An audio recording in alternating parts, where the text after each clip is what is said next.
Buenos días, hermanos. Vamos al libro de Efesios.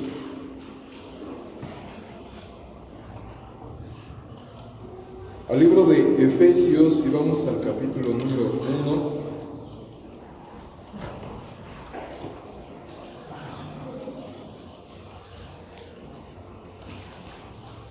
Y vamos a leer de los versículos 3 al 12.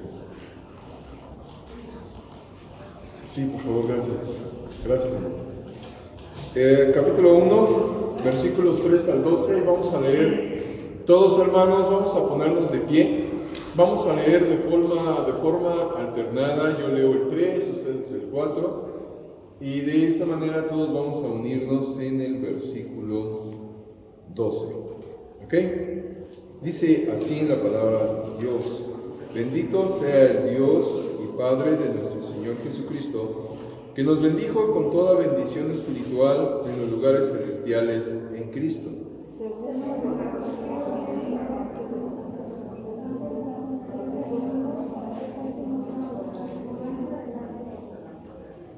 En amor, habiéndonos predestinado para ser adoptados hijos suyos por medio de Jesucristo, según el puro afecto de su voluntad, para alabanza de la gloria de su gracia, con la cual nos hizo aceptos en el amado, en quien tenemos redención por su sangre, el perdón de pecados según las riquezas de su gracia.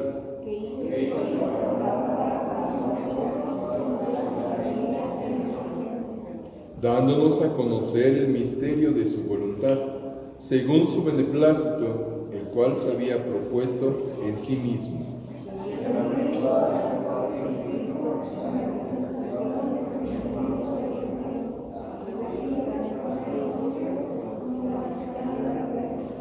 En él, asimismo, tuvimos herencia, habiendo sido predestinados conforme al propósito del que hace todas las cosas según el designio de su voluntad, a fin de que seamos para alabanza de su gloria, nosotros los que primeramente esperábamos en Cristo. Vamos a tomar como referencia estos versículos para la lección de hoy. Y el tema de nuestra lección es diseñados, escogidos y formados para adorar a Dios. Señor, te damos gracias una vez más. Te pido, Señor, de tu ayuda, de tu bendición para poder compartir, Señor, esta lección, para poder aprender de ti y que tú nos enseñes, Señor, nuestro propósito, uno de nuestros propósitos por el cual, Señor, nos has rescatado. Que tú bendigas tu palabra, que tu Espíritu Santo haga la obra. Y una vez más, Señor, yo te suplico, yo te ruego, te imploro, que de mi mente, boca y corazón quites toda palabra, cualquier palabra, Señor, simple y que no venga, Señor, al tema. Bendice, por favor, y Padre, que sea tu Espíritu Santo ministrando a través de tu palabra. Yo necesito de ti, mis hermanos necesitan de ti. Bendice, Señor, en el nombre de Jesús. Amén. Pueden tomar asiento, hermano. Muchas gracias. Que Dios le bendiga. Bueno, entonces, el Señor nos ha rescatado. Gracias a Dios, el Señor nos alcanzó. Hubo un instante en nuestra vida en que alguien obedientemente y mostrando primeramente amor a Dios y amor por nosotros, llegó y nos compartió del Evangelio de Cristo, llegó y nos habló de Jesús. Probablemente en la primera ocasión nosotros rechazamos este mensaje. Probablemente, en mi caso así sucedió. Más de una vez yo rechacé el mensaje del Evangelio. Más de una vez mi corazón se endureció para cuando alguien llegó y me habló de Cristo, me habló de mi necesidad del Señor. Gracias a Dios, el Señor no me dejó aquellas personas que que me aman y que me amaron, siguieron orando por mí.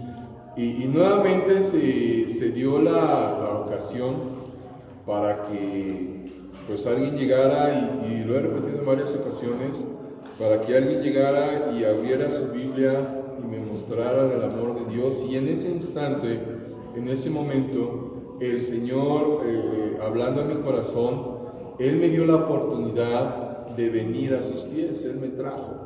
Entonces, el Señor, de igual forma, yo quiero pensar que fue algo parecido, fue algo similar en su caso. Probablemente fue con alguien que le mostró la palabra de Dios, probablemente fue usted leyendo la palabra de Dios, o hay testimonios de que con un folleto algunas personas vinieron a los pies de Jesús. Es la palabra de Dios y el Espíritu Santo quien hace la obra en el corazón para que esta persona pueda venir a los pies de Jesús, para que le convenza, le haga ver la necesidad y se arrepiente y venga a Cristo. En ese instante, cuando nosotros confesamos a Cristo como Señor, Dios y Salvador, es un milagro realmente, es un milagro la conversión de una persona, porque es algo que solamente Dios puede hacer. Es algo que solamente el poder de Dios puede hacer, la salvación de un alma. Entonces, nuestro nombre es escrito, qué bendición, nuestro nombre es escrito en el libro de la vida. Alégrese de que su nombre esté escrito ahí en ese libro. Y hermanos, nosotros, de acuerdo a lo que dice el apóstol Pablo ahí en Corintios, somos adoptados por Dios como hijos suyos, y venimos a ser una nueva criatura. Bueno, uno de los propósitos, hermanos, por los cuales el Señor nos salvó, sí, para que nosotros podamos estar con Él en el cielo, en su presencia, también para ser rescatados de la condenación que merecemos en el infierno. Mas, hermanos, lo que vamos a ver es que uno de los propósitos por el cual el Señor nos rescató, pues es para su alabanza, para su gloria y para su adoración. Si nosotros estamos fallando, si usted y yo estamos fallando en este punto, pues no estamos cumpliendo el propósito por el cual el Señor nos ha rescatado. Y esto es para adorarle, para alabarle. De hecho, podemos ver ahí en el libro de Apocalipsis, ¿sabe usted qué vamos a estar haciendo por la eternidad y la eternidad? Adorar a Dios, alabar a Dios. Entonces, hermano, yo le animo a que lo medite, lo considere. Si a usted todavía no sé qué palabras utilizar, todavía no cae usted en cuenta, pues de que Dios debe de ser adorado por su pueblo, y usted, si es salvo, forma parte de su pueblo. Dios debe de ser adorado por su pueblo. Si usted no lo adora, pues es como una pluma que ha sido diseñada para escribir y no escribe. ¿Qué hace usted con una pluma cuando la agarra y quiere escribir y la pluma falla? Pues la forzamos, ¿no? A veces usamos el tacón para que la bolita gire y saque la tinta. Pero si no funciona de plano, ¿qué hacemos? Pues la tiramos, ¿no? El Señor no hace eso con nosotros. Gracias a Dios. El Señor no hace eso con nosotros. El Señor no nos desecha. El Señor lo que hace es pacientemente nos vuelve a decir: date cuenta de que yo soy, dice el Señor, yo soy el único merecedor de toda honra y gloria. Y no nada más por parte de los ángeles, sino, vuelvo a repetir, por parte de su pueblo, por parte de su iglesia. Y usted, si ha confiado en Cristo como Señor, Dios y Salvador, pues usted forma parte de su pueblo, pues. Entonces, la adoración a Dios forma parte, sí, del servicio y del culto que cuando nos reunimos como iglesia hacemos. Cantamos himnos, escuchamos la palabra de Dios. Los himnos, hermanos, tienen su propósito, no es para llenar un programa. Los himnos tienen un propósito, es el testimonio del creyente de una conversión. Los himnos son para alabanza y adoración a Dios. Los himnos, lo vamos a ver más adelante, pero los himnos, su tema es la redención, y el objeto de esos himnos, de esa adoración, es Dios. Y vemos instrucciones en el Nuevo Testamento de cómo debe de ser esta adoración, de cómo debe de ser esta alabanza. Entonces, eso forma parte del culto, por llamarlo así, del servicio que nosotros hacemos cuando nos reunimos. Pero no nada más forma parte de eso, sino que la adoración y alabanza debe de ser un modo de vida del creyente. Debe de ser un modo de vida de tal forma que podamos ser testimonio sin palabras ante los demás. Su adoración y su alabanza que usted expresa a Dios únicamente se limita al servicio que como iglesia tenemos. Es una pregunta para que de manera personal usted responda. Su adoración y su alabanza a Dios es verdaderamente una forma de vida, no quiero usar la palabra estilo de vida, una forma de vida como creyente. La adoración y la alabanza a Dios le costó la vida a muchos primeros cristianos, y a lo largo de la historia a muchos cristianos les ha costado la vida. Hermano, usted adora a Dios verdaderamente como el Señor lo enseña. Vamos a leer en Juan 4.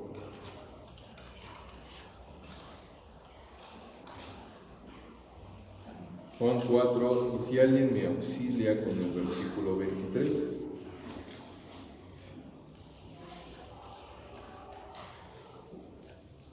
Juan 4, 23, por favor.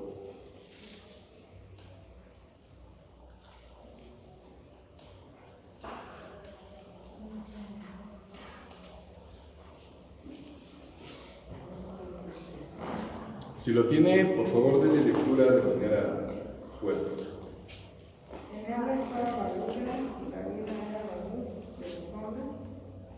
No, hermana, Juan 4, 23. Capítulo 4, versículo 23. Sí, adelante, por favor. Mas ahora viene y ahora es cuando los verdaderos adoradores adorarán al Padre en espíritu y en verdad, porque también el Padre tales adoradores buscan que le adoren. Hermanos, es aquí donde el Señor nos enseña, nos muestra y nos anima a que nosotros de manera verdadera adoremos al Padre, le alabemos al Padre. Y el Señor, Dios, es el único que debe de ser adorado. De acuerdo a lo que acabamos de leer aquí, en los primeros versículos que leímos, en el libro de Efesios, vamos a regresar a Efesios.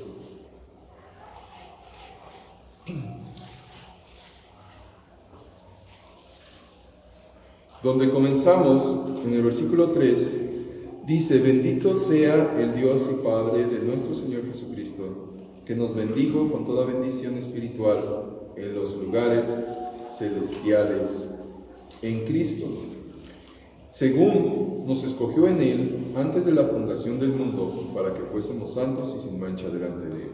Aquí el apóstol comienza con una alabanza por las bendiciones espirituales que hemos recibido. El apóstol dice: bendito sea el Dios y Padre de nuestro Señor Jesucristo. El apóstol dice esto ya que gracias a la relación con Cristo, él disfruta y él se goza de esta comunión tanto con Dios como con los demás creyentes.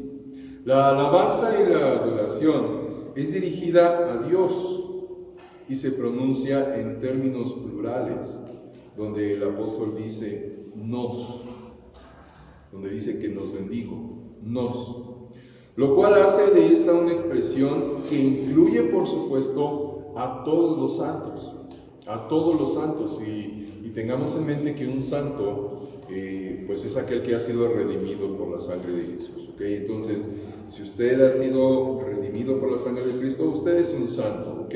Y quitémonos y despojémonos de todas esas doctrinas que en la Iglesia Católica aprendimos. Yo lo aprendí así, en donde dicen santo, yo luego identifico un altar con una imagen y eso es un santo. No, la Biblia nos enseña que un santo es aquel que ha sido redimido por la sangre de Jesús. Sigue diciendo, el apóstol hace una distinción entre los dones materiales y los beneficios, las bendiciones espirituales. La acción de gracias no es lo que nos debe de llevar a adorar a Dios. La acción de gracias no es por las cosas recibidas, sino por el don de la gracia salvadora. Esto es por su salvación, por nuestra salvación. Solamente aquella persona que estima y toma en cuenta las bendiciones espirituales puede evaluar mejor las bendiciones materiales, físicas o intelectuales que el Señor le ha dado. Lo que nos está queriendo decir aquí el apóstol es que nosotros debemos de tener en cuenta y debemos de estar agradecidos, sí, por los alimentos, sí, por la provisión que el Señor nos tiene cada día, por los cuidados que el Señor nos tiene cada instante, por de lo que Él nos está preservando, aquellos peligros en los cuales pudiéramos nosotros y hemos estado expuestos y sin darnos cuenta, el Señor nos ha rescatado, el Señor nos ha librado de ello. Más, por sobre de eso, lo que debe de movernos a adorar a Dios es el agradecimiento por la salvación. Lo ha mencionado Pastor. Si lo único que hubiésemos recibido por parte de Dios fuese la salvación, sería absolutamente suficiente y aún más para poder tener una vida de agradecimiento a Dios. ¿Cuánto más cuando el Señor nos procura? ¿Cuánto más cuando el Señor nos da de comer? ¿Cuánto más cuando el Señor nos procura la salud? Y aún sin salud, ¿cuánto más cuando nosotros podemos abrir los ojos? Y hay personas, yo sé de alguien que recién acaba de fallecer, era una persona invidente. Y él, de alguna manera, si se me permite decirlo así, no podía ver la luz del día. Sin embargo, esa persona vivió una vida de agradecimiento a Dios. Entonces, ¿cuánto más, hermano, usted y yo, que podemos ver la luz del día? Que podemos vivir en este precioso país que tenemos de todo, de todo. Ahorita nos estamos, no quejando, pero sí decimos, ay, qué frío está haciendo, ¿verdad? Pero no puede llegar el verano, porque, qué calorón. Tenemos de todo en este precioso país. Entonces, hermano, usted y yo tenemos más que suficientes razones para adorar a Dios. Más que suficientes razones.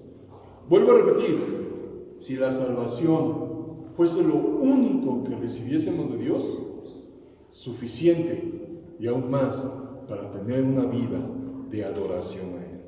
Entonces, el apóstol es lo que nos está enseñando en estos primeros versículos.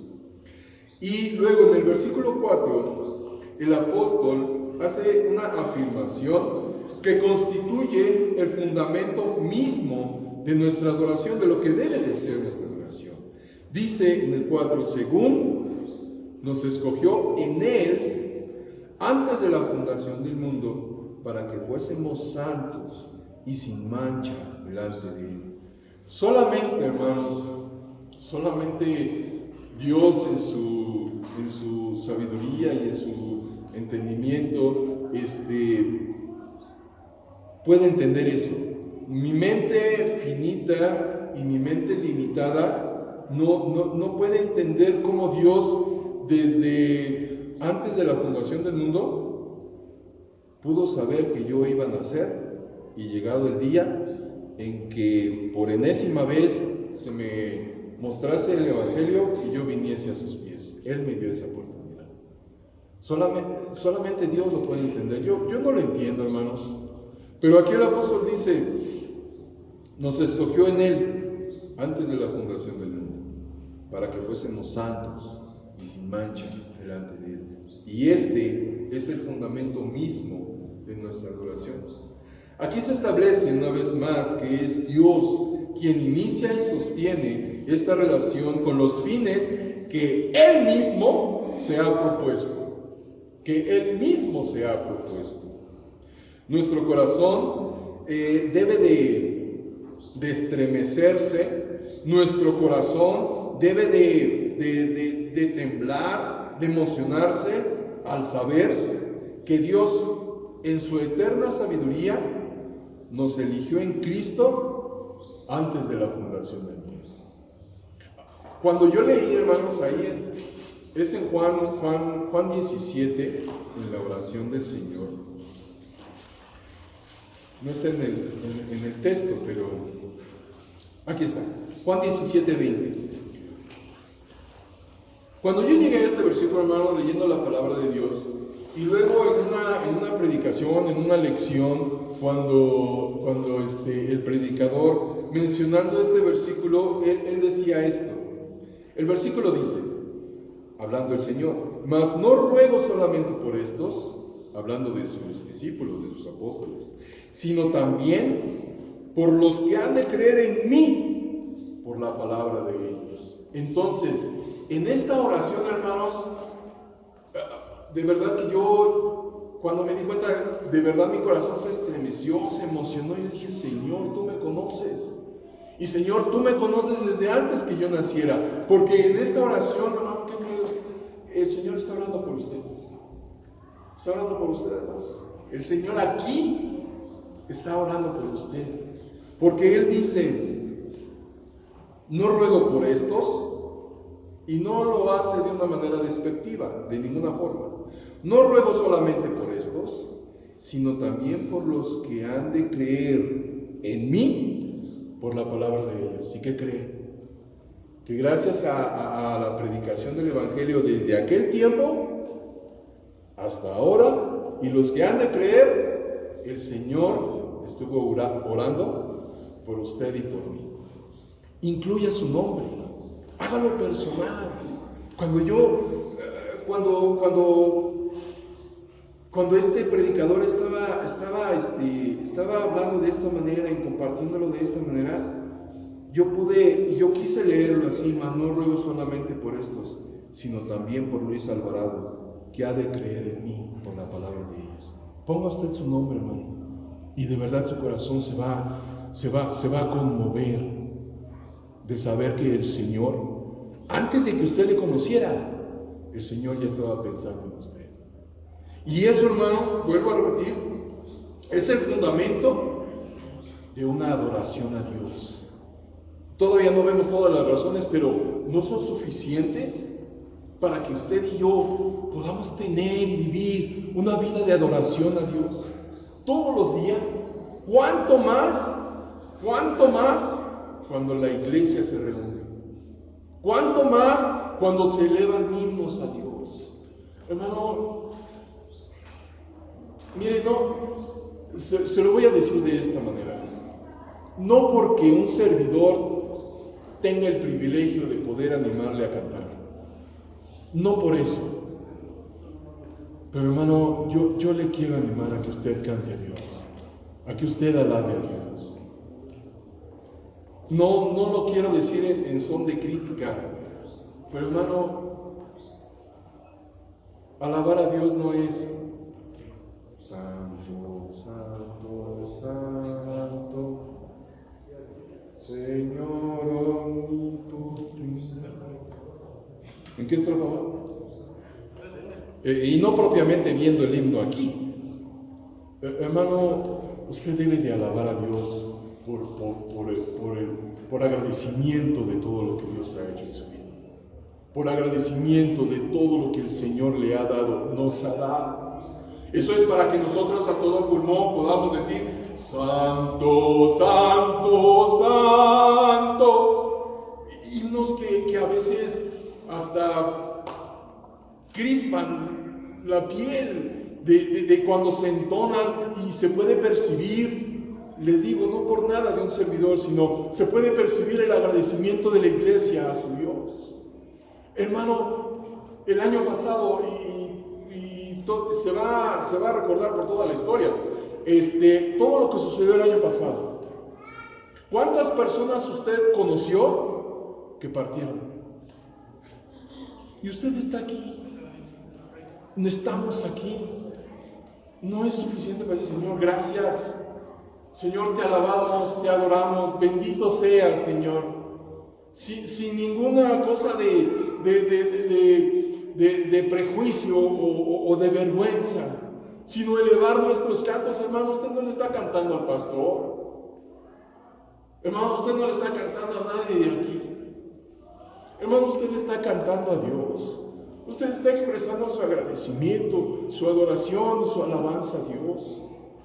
No es, dígame usted, no es suficiente razón, aunque no seamos técnicos ni conocidos en la música, pero no es suficiente razón para que de todo nuestro corazón le expresemos un himno a Dios. ¿No tiene usted un himno favorito? Un himno en el cual se identifica. Un himno que puede decir que usted pueda decir en mi sepelio, que toquen ese himno todo el tiempo. En mi sepelio, que canten ese himno todo el tiempo. Lejos de mi Padre Dios. Hermano, que toquen ese himno en mi sepelio.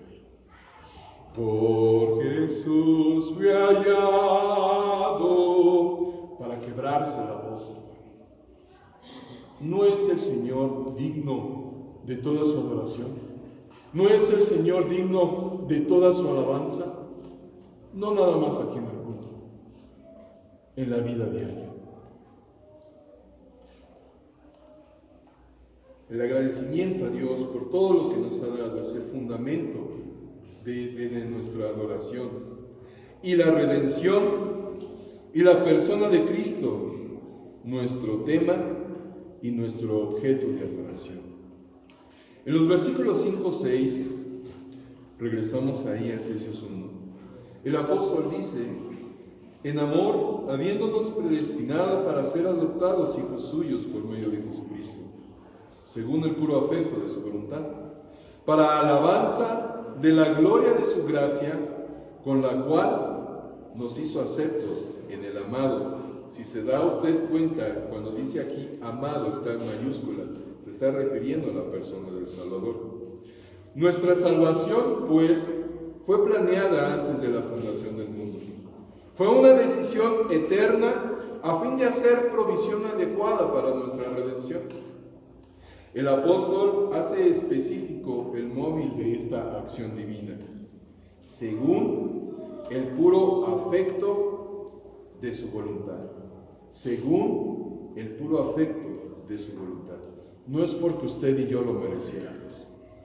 No es porque usted y yo fuésemos personas especiales. Somos especiales para Dios.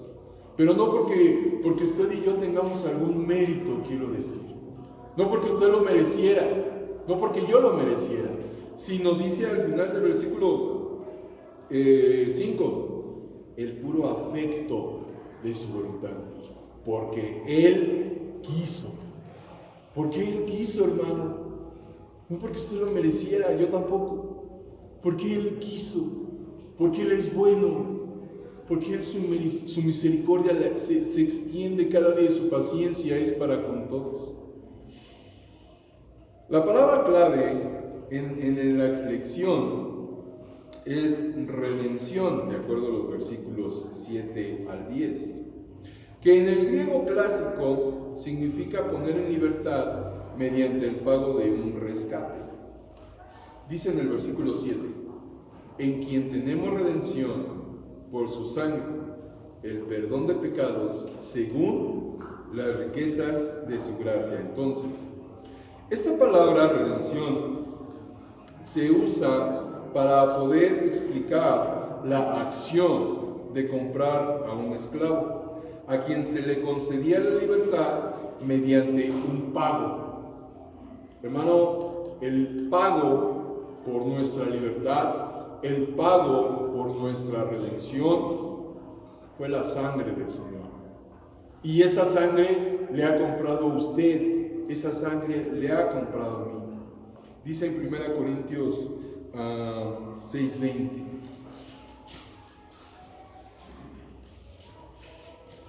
Primera Corintios 6:20. Si me auxilia y le da lectura.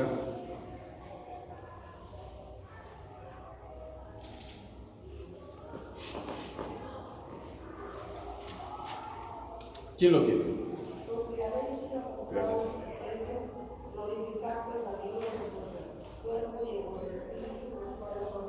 Dice el apóstol, porque habéis sido comprados por precio, por precio. En algunas ocasiones se puede decir, y creo que hay algunos folletos, y cuando estamos ganando almas, por ánimo de poder convencer a nuestro oyente, decimos, mira, la salvación es gratis. Pero ya siendo objetivos, hermanos, la salvación no fue gratis. La salvación tuvo un precio, y ese precio fue la sangre de Cristo. El apóstol aquí nos dice, porque habéis sido comprados por precio. Mire, si usted tiene a Cristo como Señor, Dios y Salvador, usted fue comprado por precio. Y por tal motivo, dice el apóstol, por tal motivo dice, glorificad pues a Dios en vuestro cuerpo y en vuestro espíritu, los cuales son de usted, dice el apóstol. Así dice. Su cuerpo y su espíritu es de usted. Su cuerpo y su espíritu es de Luis Alvarado. No, son de Dios, porque Él nos compró. Hay una historia. Es una historia que se utiliza para los niños, para poder expresarles y mostrarles. Se utilizan a veces ciertas figuras, ¿verdad? Esta historia, hermanos, habla de un niño que hizo un barquito de madera. Él lo diseñó, él compró el material, y el niño bien detallista, bien meticuloso, hizo un barquito de madera que podía flotar. Entonces el niño estaba bien contento con su barquito de madera.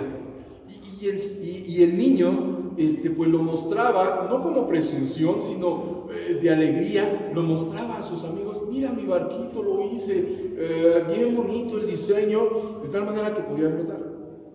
Cierta ocasión, el niño fue a la fuente y estaba jugando con su barquito. Se distrajo con otras cosas y de repente perdió su barquito, olvidó su barquito ahí en la fuente. Fue encontrado por otra persona y el barquito anduvo de mano en mano y hasta que cayó en el basurero. Del basurero, un hombre que tenía un negocio de juguetes lo encontró y se le hizo interesante el barquito y lo agarró, lo limpió, le dio una pequeña talladita para quitarle ahí el moho y lo puso en su exhibidor donde él vendía sus juguetes. El niño, cuando perdió su barquito, se encontraba triste. ¿Dónde está mi barquito? Mi barquito que yo construí, mi barquito que yo diseñé, mi barquito en el cual yo invertí tiempo y con el que pasaba momentos muy felices. El niño resulta que caminando llega y pasa por el aparador de la juguetería de este hombre.